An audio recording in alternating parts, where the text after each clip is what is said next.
Okay, I have two things. The first thing is, as we're addressing this, again, we all agree it's interpretation. So are we just going to target La Peninsula and let everybody else out of this? Or is this going to affect all the others? Like, for instance, when Vanderbilt Beach came in and they wanted to establish one so that they could bury their lines.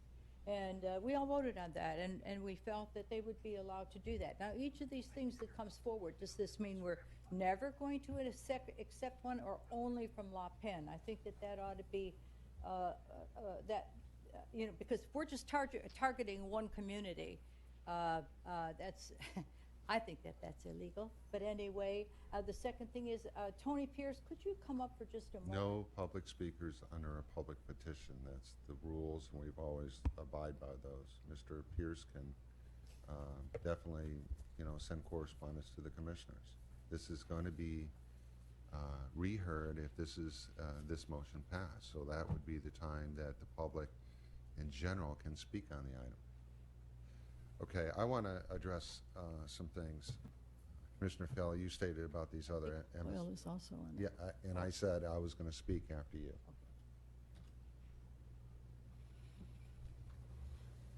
Forest Lake MSTU, their roadways, anybody can drive on their roadways.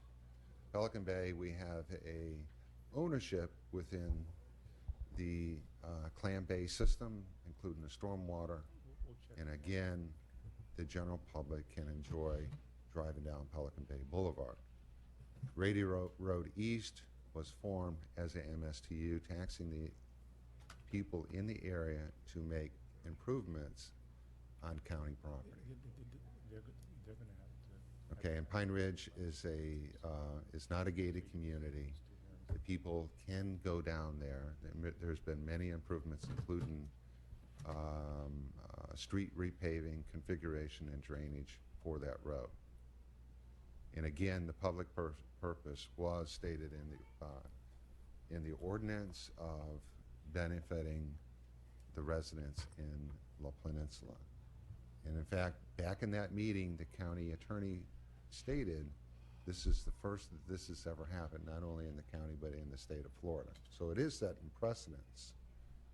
All right, and the precedence, the other precedence is what happens with, in one of our ordinances says about nuisance abatements and seawalls.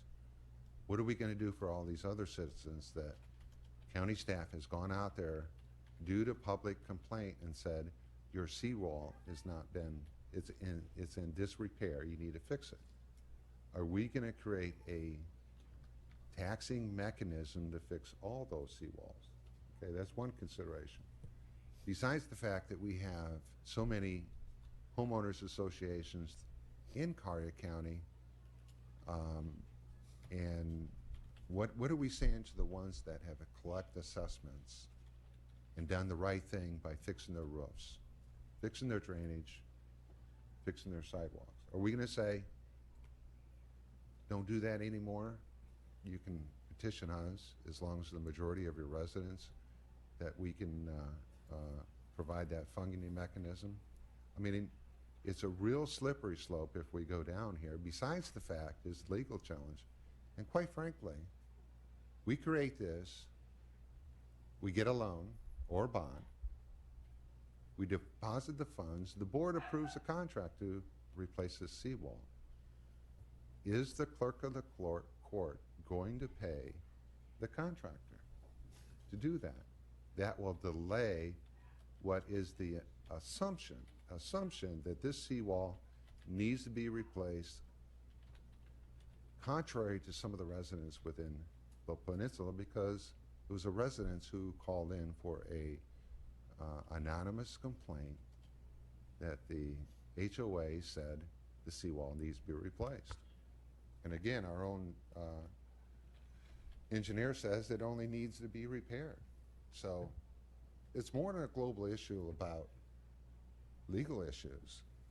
It's an issue is how much we want to increase our debt, that we committed to lowering our debt. That is another issue you need to really consider.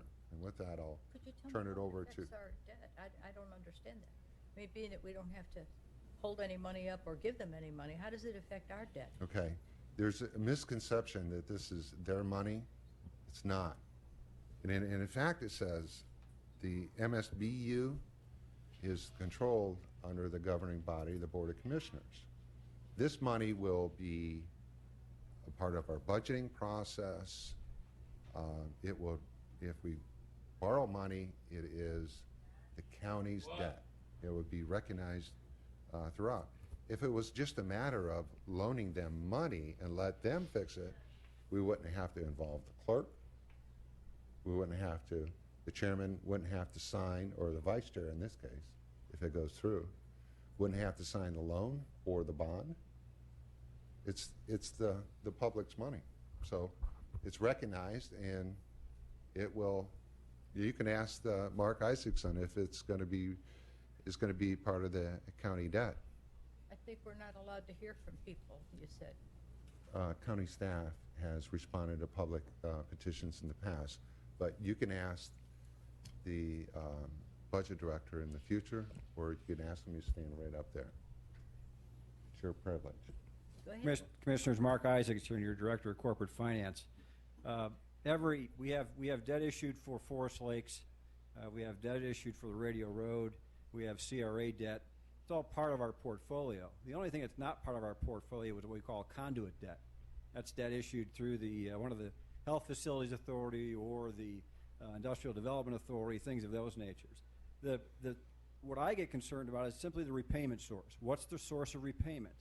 And in the bond documents or in the loan documents, is the county a backstop to the debt? And those are key issues when you start looking at these little nuances that are out there within these MSTUs. Now, every one of the MSTUs that we have, or MSBUs, the debt is secured either by referendum or not, either through the taxing authority or through the proceeds of the CRA, and the county is not a backstop to that debt, period. So that's the nuances. Is it part of our portfolio? The answer is yeah, it is. But We have to approve that every year? every year in your budget process, you approve not only the operating funds within the MSTUs, but if there's debt service associated with it, the debt service funds. Could I just ask you, does that mean we're responsible for that debt? When you say responsible, we're talking about what's the specific pledge, and is the county a backstop to that debt? Tell me what backstop. That means if they default, we step in and pay for it. The answer is no, we don't step in and pay for it. And that's specific in the bond covenants. We make sure that you make those decisions every time you form those MSTUs or MSBUs. Commissioner Coyle,